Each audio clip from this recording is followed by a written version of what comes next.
People who perhaps can dress well enough, but just can't afford a place to sleep at night.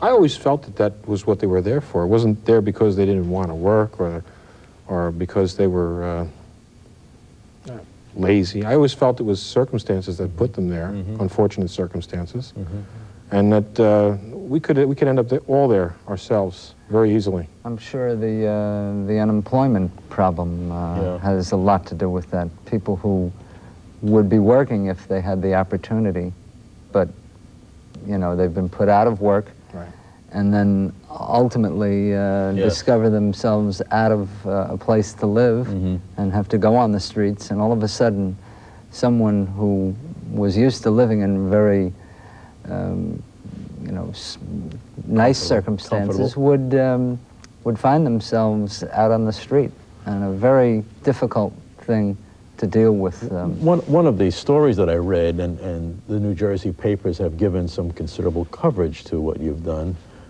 indicating you saw someone at one of the stops, I think at the Lincoln Tunnel, who resembles a relative of yours. Yeah, that was... kind of touched you. Yeah.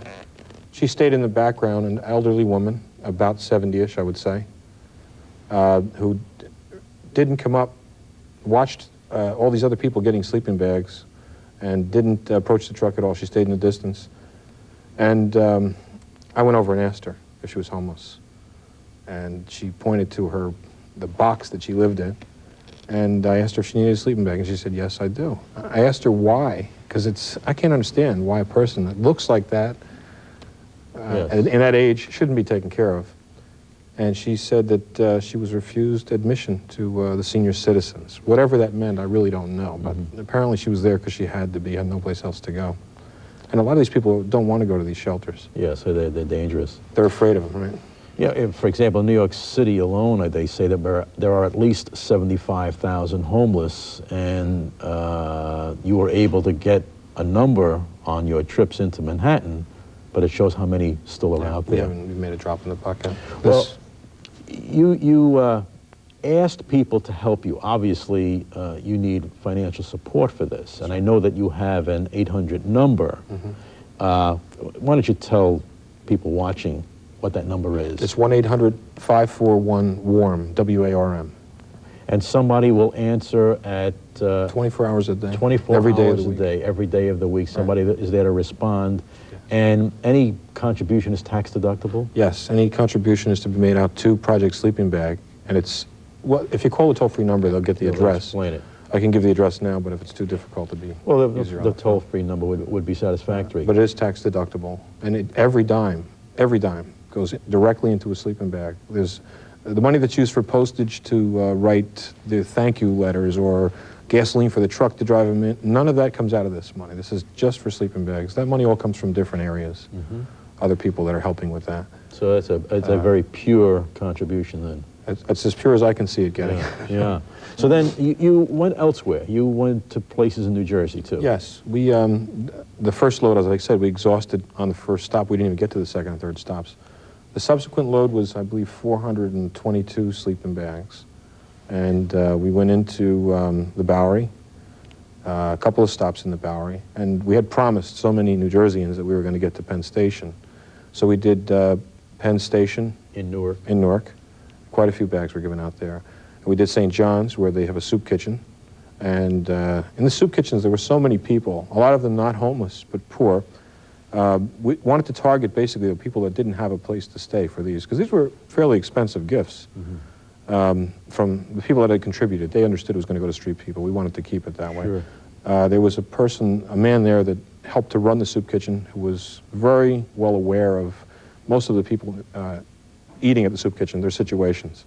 And he took care of helping us distribute these to proper... He knew who were the ones who really needed it. Right. And you went on to Atlantic City as well? Went to Atlantic City. We went to Morristown. Morristown we intend to do again, Morristown and Dover, because the time we hit it just wasn't right. We missed the beginning of the soup kitchen and only were able to catch a couple of people. But we were told of many more, so we intend on going back there. And Atlantic City was the last trip we did, and there's much more needed down there also.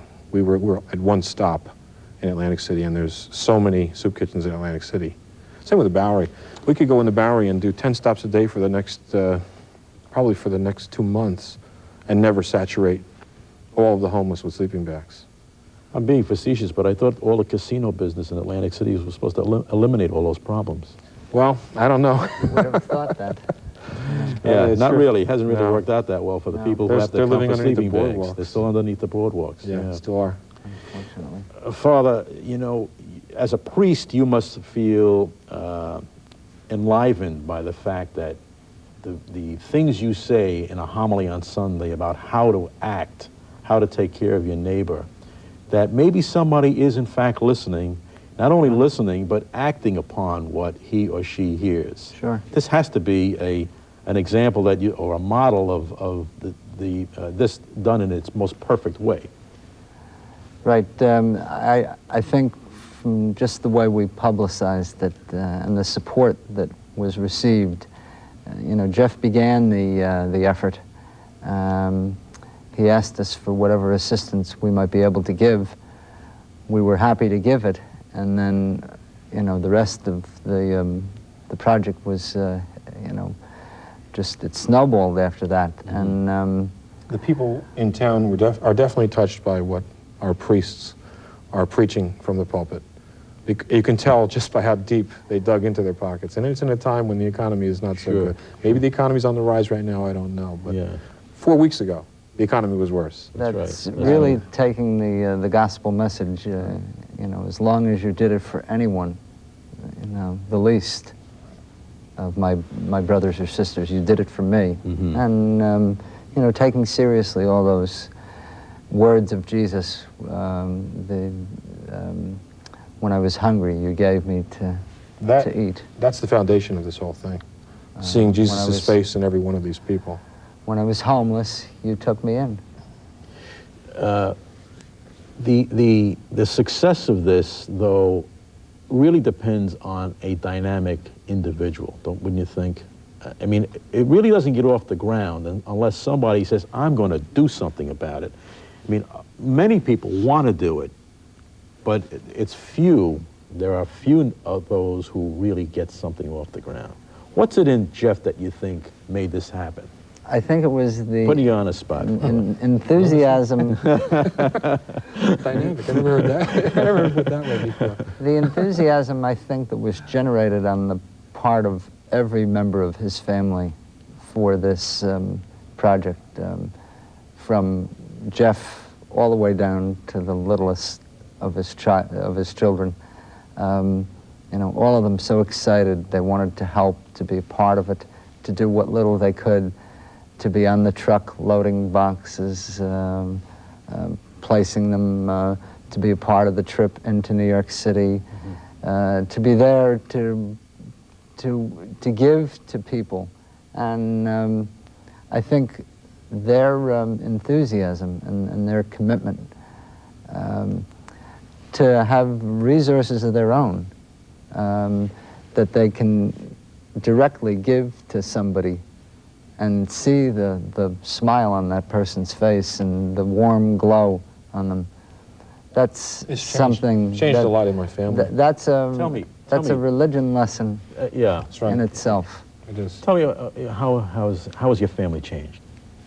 First of all, how the individuals I changed? have an extremely cooperative family. My wife tolerates all of these brainstorms that I get and goes along with them. She thinks about them a little longer than I do. I usually just jump at things, but she is extremely cooperative and has had to, all of them have had to sacrifice certain things, but it didn't turn out to be a sacrifice. It turned out to be a blessing. In order to do this, we weren't able to spend the time preparing for Christmas as we normally would. For instance, our Christmas Eve dinner was a Chinese food to go, where normally it's a big fish dinner. Fish dinner. So we gave up certain things in order to do this, but the time spent doing this was so worthwhile, such an experience for them. My older daughter, one of my older daughters, who is 17 years old, spent